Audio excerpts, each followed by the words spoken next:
Come along with us as we explore the broad world of preservation and the work being done to preserve, interpret, and save our past in a 21st century world.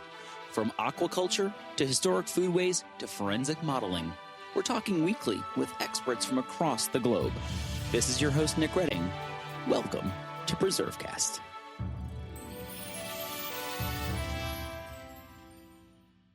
This is Nick Redding. You're listening to PreserveCast, and today we're thrilled to be sitting down with Dr. Cheryl Fogle-Hatch, and she founded MuseumSenses LLC, which is a consulting firm that helps museums develop multisensory exhibits for everyone, regardless of their visual acuity. And we're going to be talking with her about this really fascinating world and important world of making museums accessible to everyone. I was telling Cheryl before we hit record, I wanted to do an episode like this, and I was so glad that we had the opportunity to get her on the podcast and talk to her about it. But like everyone that we bring on, we love to get to know them a little bit, understand their background and how they got into this. So, Cheryl, why don't you introduce yourselves to the audience? Tell them a little bit about yourself, where you grew up, your background, and how you got into the museum world. And then we'll talk more specifically about your firm and the work that they do. But tell us a little bit about yourself and what listeners should know.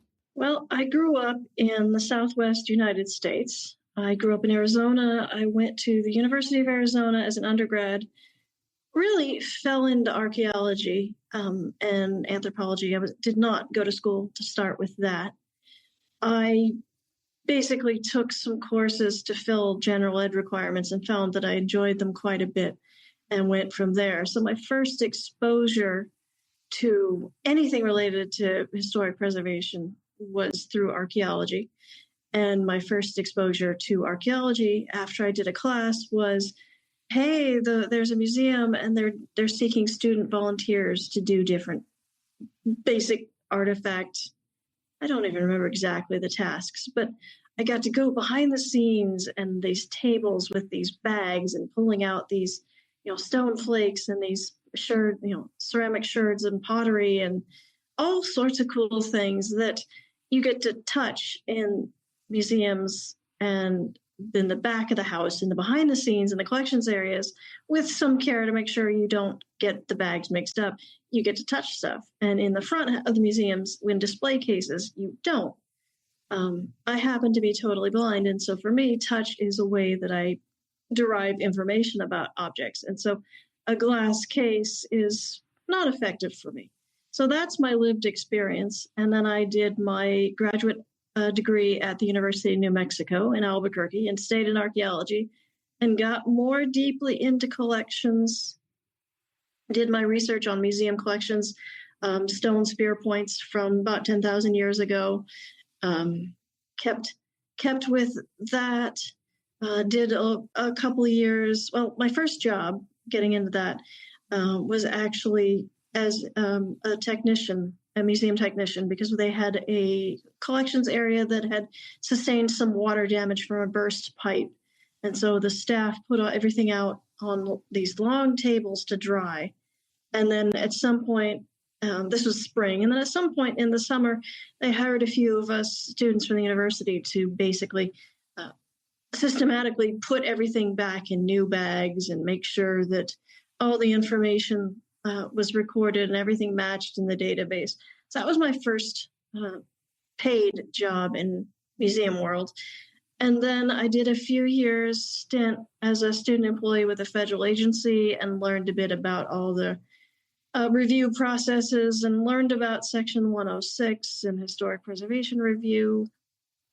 And then I left that, and then I taught the intro-level classes in archaeology at my university, and then I got my PhD. And midway in the middle of writing my dissertation for personal reasons, my spouse got a job in Maryland, and we moved from New Mexico to Maryland. And I was still writing, and I needed something to do and needed to learn about Maryland archaeology and had no network here. So I contacted the folks at Archaeological Society of Maryland. We got here at a good time. My first excavations in Maryland were the Patterson Park Pagoda, if you remember those in 2014, I think. And so I was screening and asking all the dumb questions about Maryland archaeology, like, what are these square metal things? Oh, it's a nail, and just the square cut nails, because I wasn't familiar with those.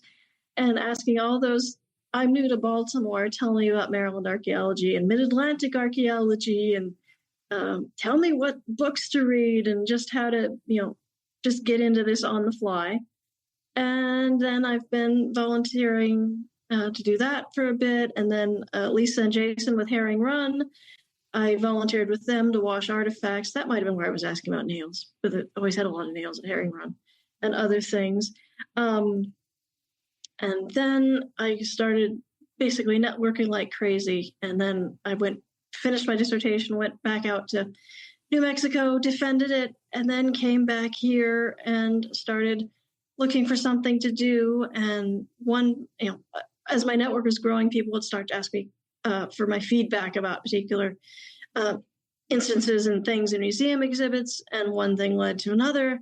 And someone offered me a stipend. And then someone else said, why don't you start a business? So that's my story.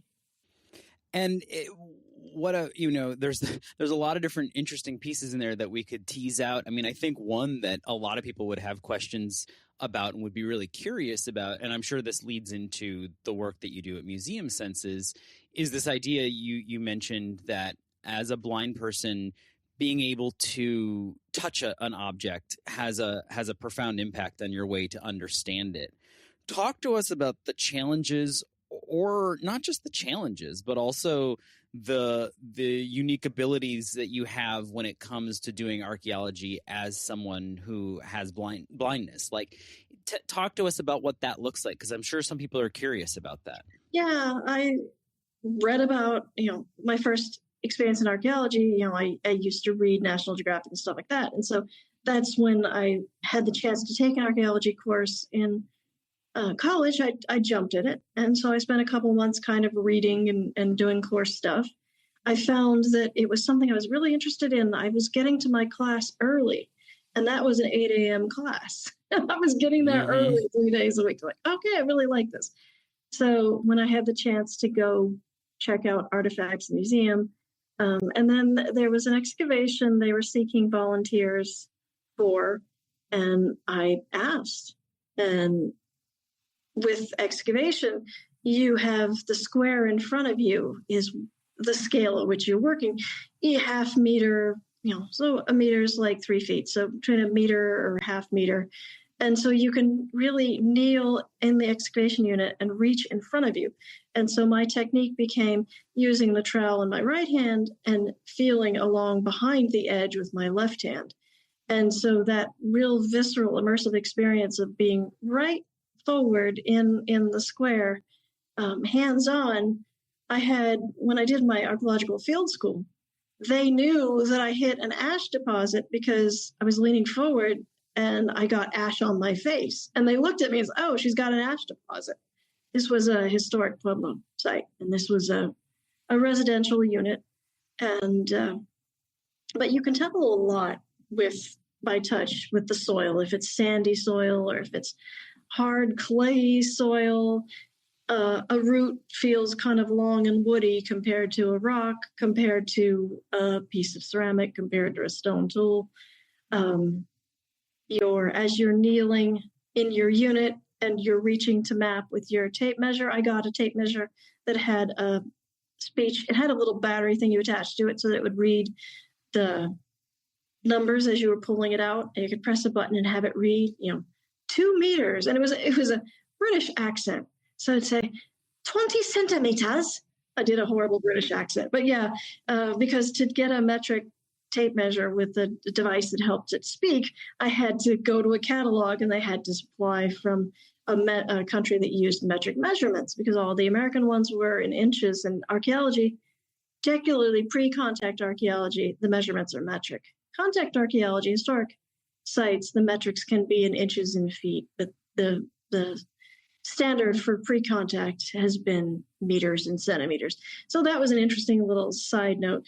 So being in an excavation, I understood what the squares were, how you mapped, how it's laid out. So then when I'm in museum collections and getting information about an artifact and it's collected, it's like, I know to keep track of that's unit 3 of site, whatever the name of the site is, and excavation area 2. And, this is in what particular area. And to learn that knowledge of this is where you found it is key.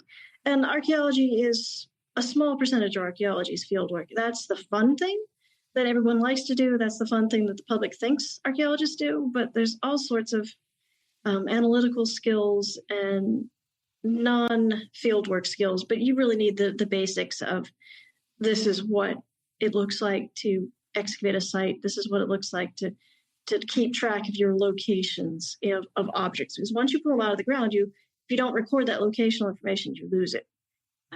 And the locational information, the context is almost as important as the artifact itself. And so that understanding is key. I have not done field work in a long while. I do kind of miss it, but it's, as I said, it's just such a small percentage of what archaeologists do. One of my faculty members years ago, advisors used to say, that you need to find your niche. And for me, it was particularly important to find my niche. And that's part of why museum collections became my niche, because I understood how to interpret all the information with the artifacts. I understood how to, that I can look at information about the artifacts, shape and texture and some other things by touch. But I also had the book learning to, when it was time for me to collect research, to be able to set up my protocols and figure out what visual information I needed to keep with my data collections. What's the color of the stone tool, because that's the material it came from. And so I devised a protocol of visual information, very targeted questions that I would ask of, I had gotten grant funding to hire a couple of undergrad students to work with me at the museums as research assistants. And their job was to give me all the visual information. And I had a sequence things I wanted to ask about and things I wanted to incorporate, so that I had the full data sheet with information that I know by touch, that I know is important, that I get by vision. And then I had them take photographs of the artifacts. And I had them take 2 of each side of the spear points. And that, when I got back to my university, was a cross-check that my dissertation faculty could go through and look at, and we could cross-compare. So it's a lot of planning. It's a lot of understanding how a site's laid out and what information that I need to be very clear about designing a protocol to collect. Well, it's fascinating, and it was really cool the way you kind of just explained that. Talk about like a lot of planning. What you just said there, that kind of lends well to sort of the next question, which is sort of about MuseumSenses and the work that your company does, and really that kind of is part and parcel of that. It's a lot of planning in terms of getting the right exhibit in place. So, talk to us about the services that you provide, and then maybe give us an example of a project that is sort of emblematic of the kind of work that your organization can do. I do a couple of different things. The stuff that I love is tactile media for exhibits, 3D models or 2.5 dimensional drawings, if the lines are raised or engraved, so that they can be felt. And the other thing that I do is basic accessibility consulting and sort of advice and strategy kinds of things. So I can come to an organization and give, a training about how to help a guest who is blind or has low vision to understand what information, what you have at the site, what the content is, how to help describe that. And I have done that in terms of historic sites. That's my network. But I've also worked with art museums and giving people a chance to practice describing what paintings look like and all the visual things.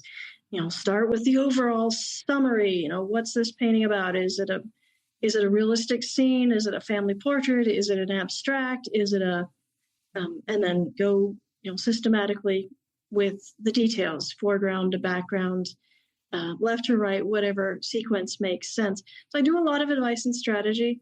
I have had a good deal of fun at historic sites because historic sites can be very immersive. If you can walk into a building and up the stairs or down the stairs or across the tile, like this one, some of the tile textures are different or the stone textures are different depending on what it is.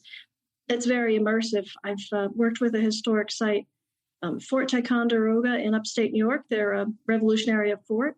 And I had a lot of fun with that because part of what I did was tell them about all the things they were doing already that was multisensory. So being able to touch the cannons before the cannon demo, being able to, they passed around the heavy cannonballs, being able to touch that. The thing, they were concerned about how I'd be able to follow the demonstration. And I found after experiencing it that this technology, the flint-loaded cannons, is a couple hundred years old. People don't have that knowledge, so they have to explain it to everyone. And that was key for me to understand. Okay, you come forward, you ram the rod down, you clean the barrel, you ram the cloth in and the ball in, and then they passed all those artifacts around through the crowd for the demo. And then I only really had one or two questions after about what they did, but I could follow it pretty easily. So the description in that sense was integrated and had a good interpretation and a good hands-on experience. And so that was a lot of fun to be able to tell them, hey, this is a really good multisensory experience. It might be enhanced if you pass this around in addition to that, because they had I had to go up and ask to touch the powder horn. There's a picture of me on our website touching the powder horn, talking to one of the interpreters in era uniform. And so that was a lot of fun. And I really enjoy things like that because people, when you're working with an institution, it's what do they have? Can they play to their strengths? So a historic site that does living history can play to its strengths in doing living history and reenactments because they have all kinds of things. And they just need a few extra pointers, a little bit more description and maybe, one or two extra pieces of encouragement. And so I was going to say, it occurs to me that this makes all interpretation better. Absolutely. Like this might be, this may, I mean, obviously it has the benefit of serving those who are visually impaired, but everyone benefits from a more immersive experience. So, I think if looking at it from that perspective, it's sort of just good organizational sort of awareness to kind of think through how your programming works so that they are accessible, but that you're benefiting everyone. Because what you're describing sounds like a better overall experience, no matter what your visual acuity is.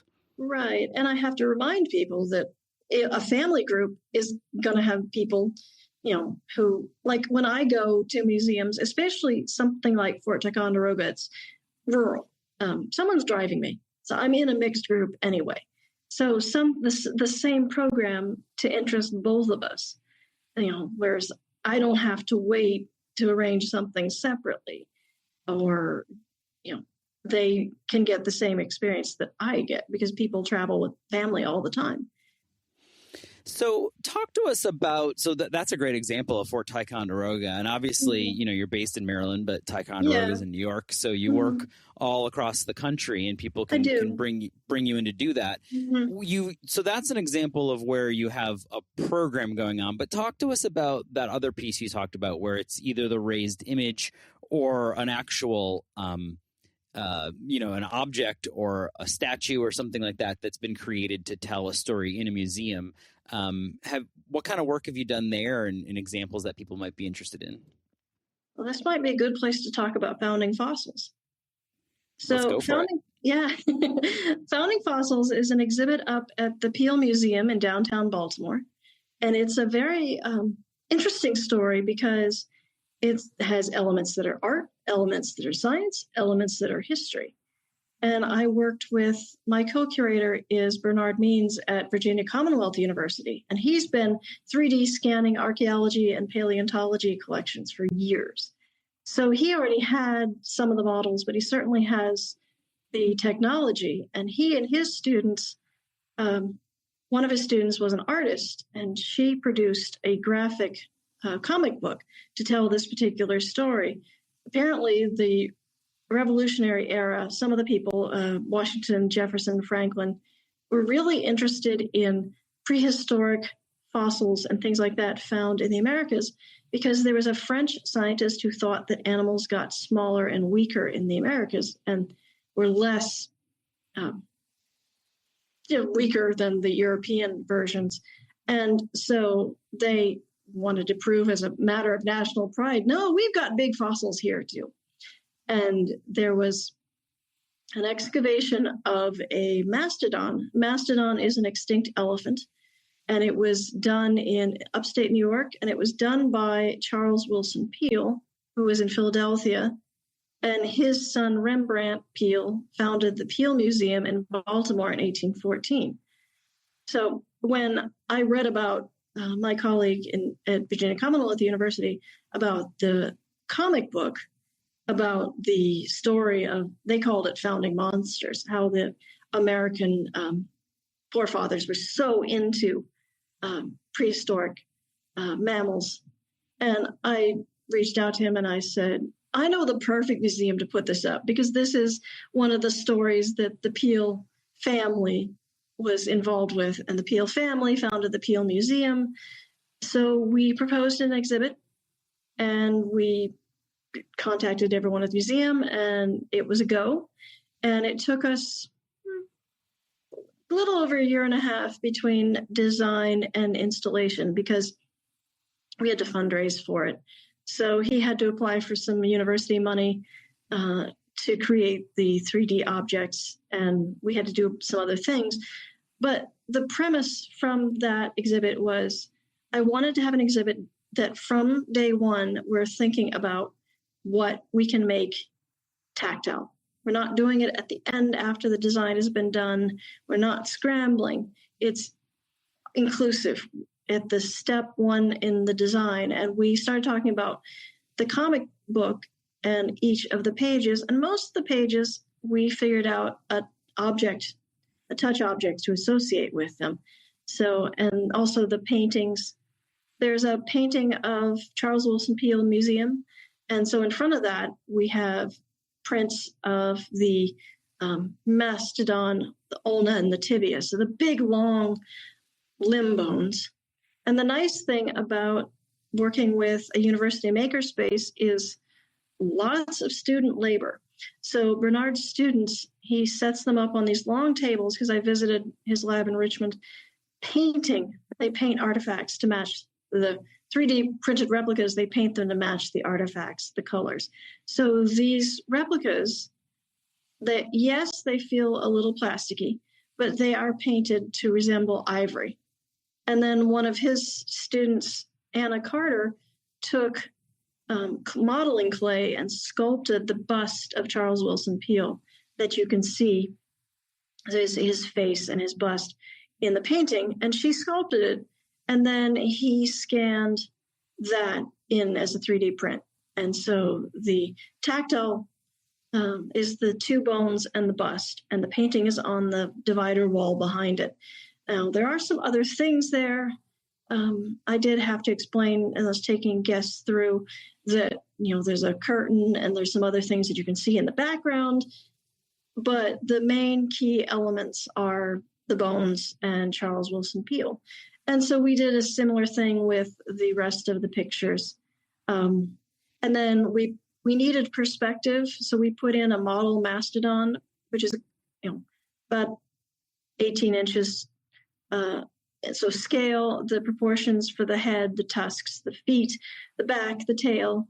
So I have taken some friends of mine who are blind through, and I start them with the mastodon model, and then they get a chance to, touch it and make comments about the proportions of it. And then we go a couple steps, and I say, this is a live scale tusk. So they reach the bottom of it, and then it's mounted upright, and they reach the top of it, and that's 38 inches. And they go, oh my gosh, that's big. And I say, yeah, that's big. We can't put a life-size mastodon in this room. It will take up the whole room. We couldn't do anything else. And they really get that aha moment. And that's a lot of fun because it's intuitive. It goes, their direct observation. It'd be something if you could make that observation if I described it, but there's something about touching it that makes it just come alive, just pop. Now I'm curious, which is just, it sounds like a fantastic exhibit, and people can see this at the Peel. We'll put links in the show notes so people can find out how to get there. I know Cheryl said the exhibit has been extended, so there's an opportunity to continue to see it. But, it obviously we sort of touched on this idea that improving this sort of interpretation, rising tide lifts all boats. It just makes it better for everyone to visit. So I can imagine, a young child really enjoying this kind of experience to get hands on. But I'm curious, do you think that has it increased the amount of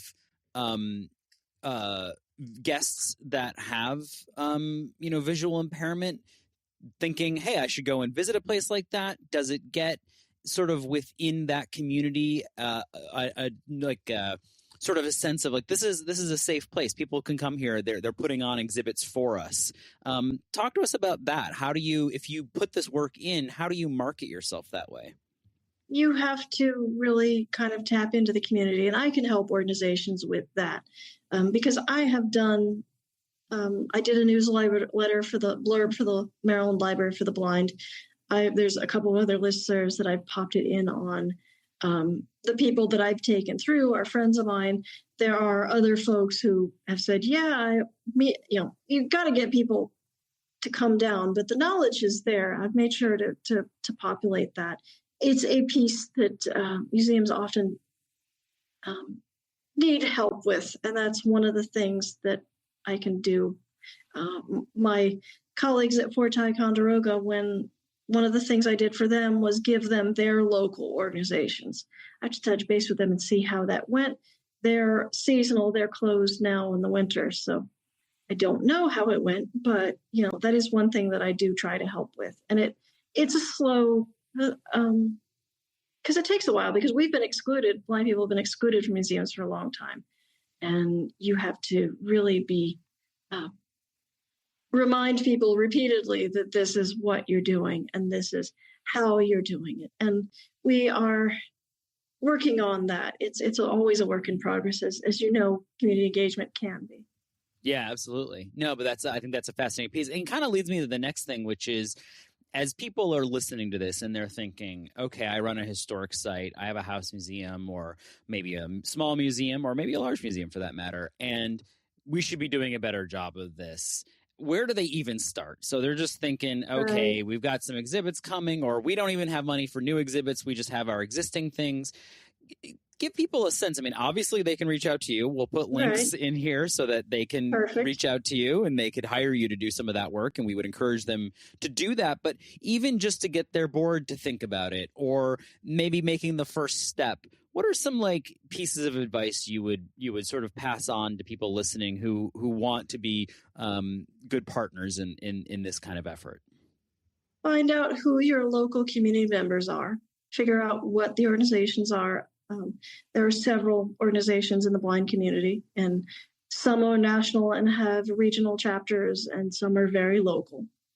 Ask around, find out. Schools are sometimes okay places, libraries. Find out who your community members are. Figure out who your partners are. Where are the maker spaces? Where are the artists? Who has an interest in doing these kinds of things? Figure out who you can collaborate with. And it also starts with just providing examples to your board members and your leadership. What have other museums done? A couple of us are actually doing a presentation at a conference to talk about that and partnership and kind of figuring those kinds of things out, because that's usually where people get stuck, is they think they're doing this big lift all by themselves. And you won't fix it necessarily the first time you send an email, but you'll start a conversation and you'll start to kind of get the wheels turning and just kind of figure out where you're going. I have a colleague who suggests starting with programs rather than exhibits because programs are one-offs. So if you have a particular demo, just make sure all the items from the demo are on a table or are passed around. If you have a particular speaker, ask what they can bring in. If you have a particular artist, ask what they're comfortable having touched. Just, you have to ask the question and begin to build partnerships and resources. Yeah, I think that's, obviously just being mindful and talking to people in the community. I mean, I think it's something that's overlooked. I think people sometimes overthink all the different aspects of this work, and it's just start with an honest conversation and ask, how can we do better? And I think that will lead you in that direction. But as you go to plan a big exhibit, then is that when you would encourage people? I mean, obviously, I'm sure for your own business, you would encourage them to go and hire you. But really, it seems like if you're going to invest time and money in putting a big exhibit together, you really should have a consultant. You wouldn't go into it without an exhibit design consultant, right. And you wouldn't go into it then if you were being serious about this without somebody who's thinking about accessibility. And obviously, we're talking about visual accessibility, but then there's also hearing impaired, and there's people who have sensory issues and different ways of sort of addressing those. And I know that there's different strategies for all those things. Absolutely. So talk to us about that. I mean, is that when you would encourage people to step in and hire a consultant? For areas that are things that I know about, but they're not my direct experience or my research experience, I usually will provide resources and then encourage people to. There's certain networks that I belong to. There's a Leadership Exchange Arts and Disability, the LEAD conference. They have a lot of. I might see if I can find you that link. Okay. They have a lot of resources and a lot of listservs and contacts. And so sometimes it's, I think you should talk to so-and-so, or let me find out from so-and-so what a good resource will be. And just knowing where to pull resources is key. There's also folks that have worked with this. There's a toolkit called Making History Accessible that I was an advisor on. That it was a project with the Intrepid Museum in New York City and the NYU Ability Project. I have a research affiliation up there. And we have case studies and things like that in that too. So I got to get you that link as well. Yeah, that sounds great. So Cheryl, what are you working on next? I mean, you've tackled mastodons. Where are you headed after that? I was asked by a community member to help curate an exhibit at the Peel for tactile art. So at the moment, I'm going through portfolios of artists. The Baker portfolio site for local artists. Yep. I'm going through and also by referrals, figuring out who's comfortable having their work touched and what characteristics would make good touch objects. So that, if all goes according to plan, may open next year. That's the big one. I've got a couple of conference presentations, and I've got a research workshop on tactile media coming up. I always find things to do. I would love to find more things to do. But really, because a lot of what I do is raise awareness. And so I do a lot of these presentations and speaking and things like that. Well, you do a great job of it, and people, I think, should take note of this work. It's important, and it's a way that we can serve every member of our communities, and I think that's an important part of preservation and passing these stories along. Before we go, we always ask people if they have a favorite historic place or site, and I'm curious what your answer is going to be. I'm excited to hear it. Well, I've been thinking about that because, like I say, I listened, so I knew this was coming. I still fall back on archaeology and growing up in the Southwest and college years and going to the cliff dwellings in Mesa Verde in Colorado and going up the ladders into the cliff dwellings. And granted, it's a Park Service and they had to reconstruct the ladders, so it's 2x4s. But climbing up into the cliff dwellings was really cool. Very, very immersive. Yeah, I was going to say that's a good example and a good way to cap the conversation, because what an immersive experience to do that too. Well, Cheryl, it's been a pleasure having you on. Let's get you back next time you've got another exhibit to tell people about, and we'll talk to you next time on PreserveCast. Thanks so much. All right, sounds great. Thanks for listening to PreserveCast. To dig deeper into this episode's story, head over to preservecast.org for show notes and our collection of previous episodes. Don't forget to engage with this podcast by subscribing, commenting, and leaving a review. Follow along on Instagram, Twitter, and Facebook at PreserveCast for even more. PreserveCast is currently recorded in Walkersville, Maryland, and sponsored by the 1772 Foundation, and powered by Preservation Maryland. Thanks for listening, and keep on preserving.